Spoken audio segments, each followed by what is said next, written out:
Man, I used to play the trap spot, propped on the block like I was part of the backdrop. Now it's scale, props, effects, and backdrops. The right lighting, you never catch me biting. Say you make it look so real when you pose the figures fighting. I caught lightning, stuck it in the detour. Replicate epic scenes from the Creed War. Compose pieces with artists that span the globe. Fearsome foes, Spidey in the picture perfect pose. Insert the comic book cut out to shoot a show. Oh, you ain't know? Yo, everybody know me. I made nerds cool, cool nerd like my man Zobi. Took the everyday display, gave it a spark. Welcome to articulated comic book art. That's crispy. What's in the fucking box?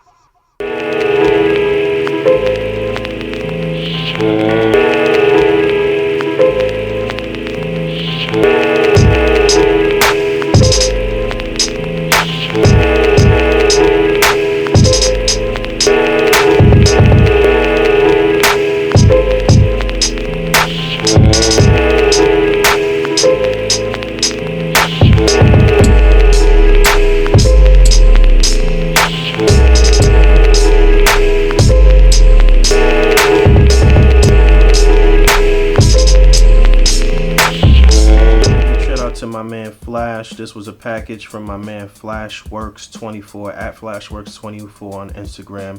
Been wanting to get some diorama work from him from a long time. I've been wanting to make my rounds to quite a few builders in the community and get some work from them. I think it's a perfect I think it's a huge part of ACBA when, you know, the ACB artist and the diorama builder team up to make some beautiful pieces. And I think it's even better when someone is really well-rounded and they can make their own diorama pieces or dioramas in general and still know how to pose and stage and light and set up displays on their own. So I'm not on that level. I'm not a great builder. You know, I could do some little customizations here, some little small kit bashes and different things like that, but I much rather commission people to build stuff for me, and then I can really get down to the nitty-gritty with setting up the displays. So I also do like to mix and match some pieces from different builders and put together different things. So what I envisioned here was some rooftops, and I'm also about to get another rooftop piece from another builder in the community that we'll see in another video. And you know, essentially I'm just trying to build a decent city skyline and be able to set up some really cool things in terms of my street level heroes and villains or what have you. But yeah, the rooftop was the main part. These two rooftops was the main part of the package, but he also sent some extra things here. Obviously you can see some modular pieces there where I can do some things, and then I can use these parts here for several different options. And you know, he just sent some extra things for options. So I'm very happy with the way things are looking right now. I'm excited to get some displays going and get some things going. Big shout out to my man Flash. I appreciate you, brother. Real quick, you can see all of those parts connect together like that with magnets. Looks like I might have misplaced one of the magnets. May have fell out here, because this is actually supposed to connect right here with a magnet, and I think the magnet from inside this part might have fell out. I'm looking for it. And then I forgot these little wooden pieces here as well. This is all foam board. If you don't know, nothing is actually wood. This is all very, very lightweight. The package was only about $12 to get here. So I guess this is going to be a little side dish episode here. I'm not going to put this in main course. I'm going to dedicate this whole little episode to Flash's diorama for the most part. But you know, I'm going to show you some simple ways to set up some displays, do it 100% tangibly, and to I guess kind of make it easy for other people to kind of learn how to just set up some simple displays. I mean, a lot of people in the ACBA group are struggling with just framing up a good, clean, cropped, and contained shot, and I'm going to show you a simple way to get it done. So lights, you're always going to need a bunch of lights. These two lights are the standard lights that come with probably the most purchased light box in the ACBA community. They are very bright and they get very hot, so you want to keep them away from your diorama if it's foam, because it will melt the diorama. You know, when it's close to figures, the figures will start to you know, get soft and lose their consistency. So you got to be careful with these lights, but they are very, very good for lighting up poster paper, for lighting up the Tamashi effects. You know, they come in handy. I use these a lot. This is just a simple articulated like desk lamp with an articulated neck, I guess you could say. And I have a basic white light in there. I use this one pretty much to light the display from the front because this already has shade on it. I also have this light, which I'll use to light from above. And sometimes I'll screw out this light and put in my colored light to do some different things to give the scene a little added flavor. But yeah, usually I'll use 3 to 4 lights for the most part. If it's a dark scene, you can probably finesse it with just 2 lights, but generally you need at least 3 poster paper. This is what you need, not construction paper, but you need the poster paper with the sort of smoother finish. You'll get a pack of like maybe 7 or 8 of these for maybe like $3, $2 and some change or something like that. Get the largest sheets that you can find so you can cover cover a wide range for your backdrop. So that means almost pretty much no matter how big the diorama is, you'll still be able to cover the entire portion of the backdrop with the poster paper. So you need lights, you need poster paper, you need some type of diorama. I got a little piece of wax stuck to, I guess, a Galactus box there. I got the poster paper stuck up. You definitely want to have some space, a good sufficient amount of space between the poster paper and your backdrop or wherever your subjects are going to be. You need a good amount of space in between to really give it some depth. You don't want the diorama piece so close up to the poster paper where there's shadows being casted onto the paper. Essentially, the poster paper is the atmosphere, so it should look infinite no matter what color it is. You want it to look infinite. That's why you need space.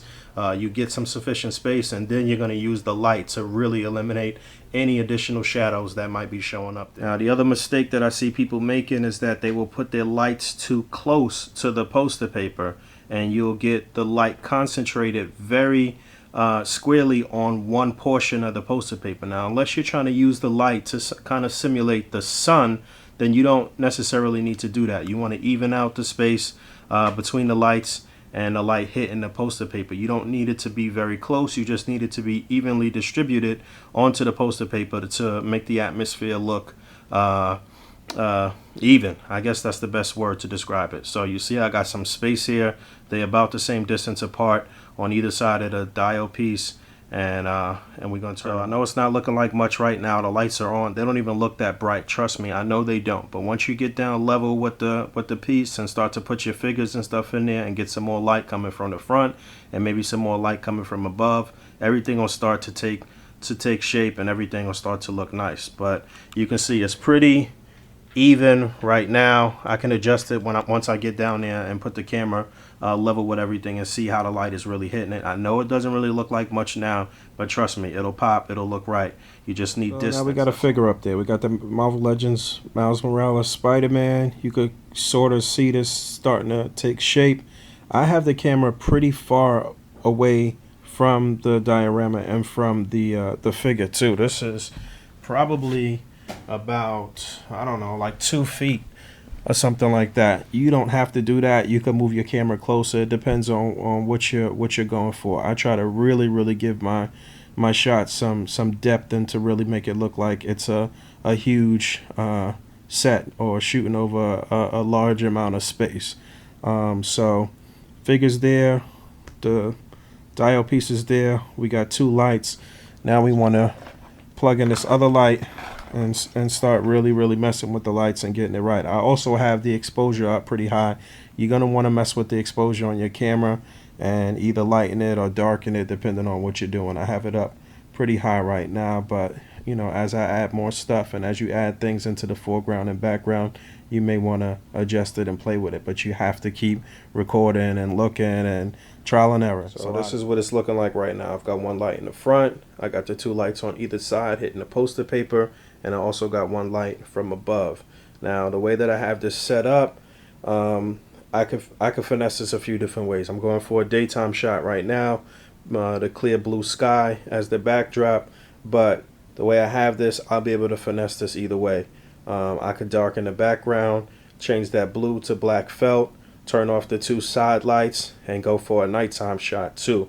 So I always do that as well. I always make it where I can swap it out for day or night we're just switching out some lights. But I got 4 lights set up here. Messing with the different settings on the camera. I changed it to a day lit. I had it on auto before, and day lit gives it a sort of a more bluish hue on my camera. I mean, everybody's camera is different. You got to be able to toggle with your own camera. And I lowered the exposure just a little bit, added in and just making sure everything is bright and clear. And this is where you can also start to just add a couple of different things to the foreground and background that will actually help put the focus on the figures and help them to pop a little bit as well. If you're trying to take pictures and you can't really get the focus on the figures, then you could actually add a couple of things to the background that will help the figures. That's the beauty of some of these little modular pieces that Flash included here. You could do that and you could give it more depth. So that's one option. You got the chimney as another option. You want to rock out with both pieces, but whatever you do in the background behind the figures, again, it's going to keep getting the figures to pop more, and it's going to keep it's going to continue to make the display area look larger. And once you have everything framed up, you can switch from video recording and start snapping pictures. You already have everything in a frame. When I switched over just now, Spidey and Miles were both in focus on the camera. I did a pretty good job of putting a couple things in the background. The camera was focusing right in on Spidey and Miles, and then you just start snapping pictures. Snap as many pictures as you can. Again, start to mess with the exposure and the lights and change them up and just keep snapping pictures. Just keep snapping pictures. You want to, with every session, with every setup, you want to snap 50 to 100 pictures for the most part.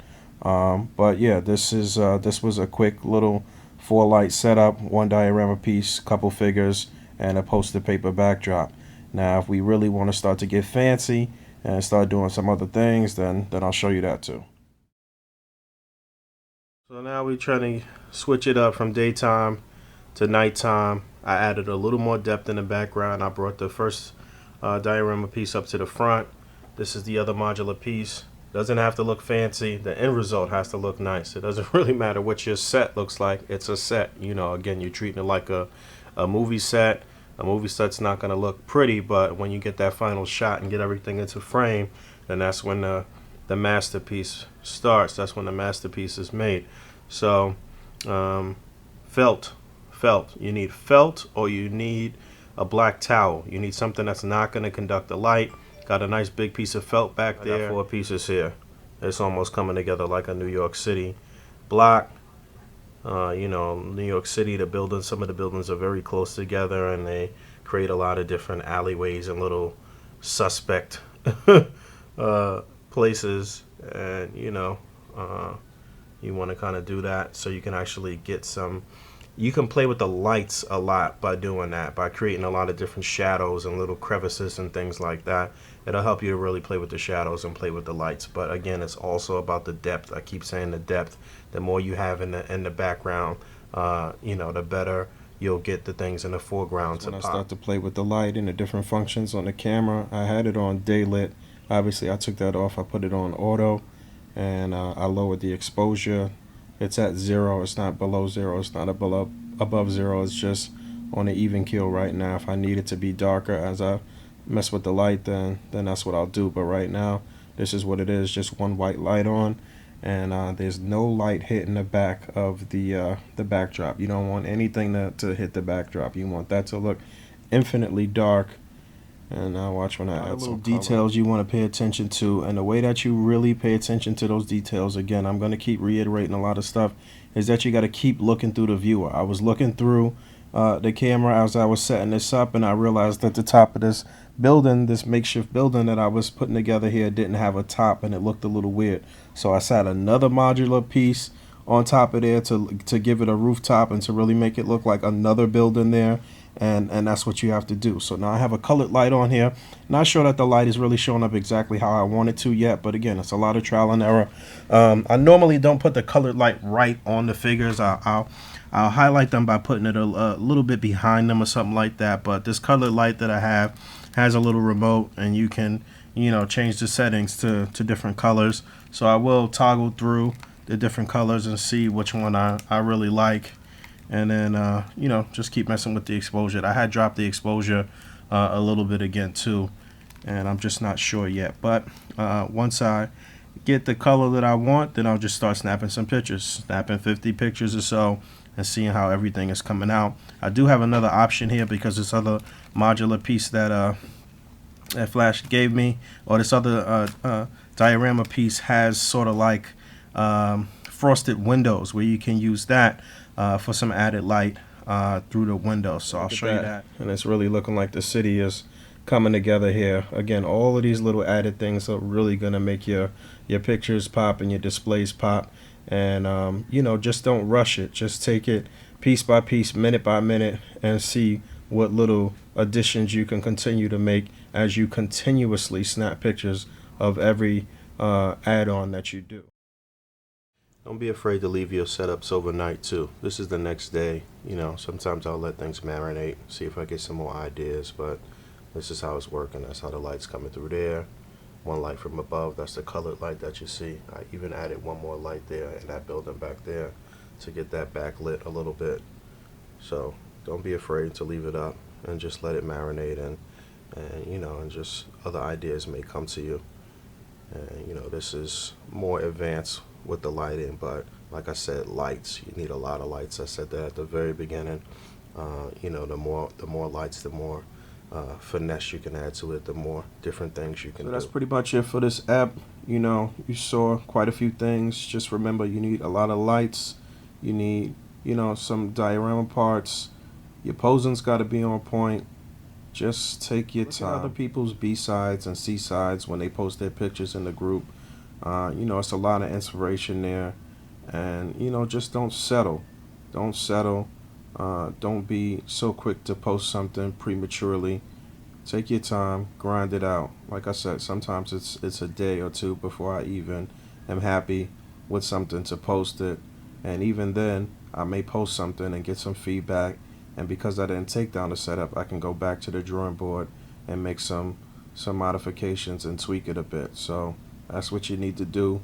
I guess I'll do some of these smaller modular pieces and do something even more simplified as I explore the rest of the stuff that Flash sent me in another video. But thanks for watching. Any questions, anything like that, put them in the comments.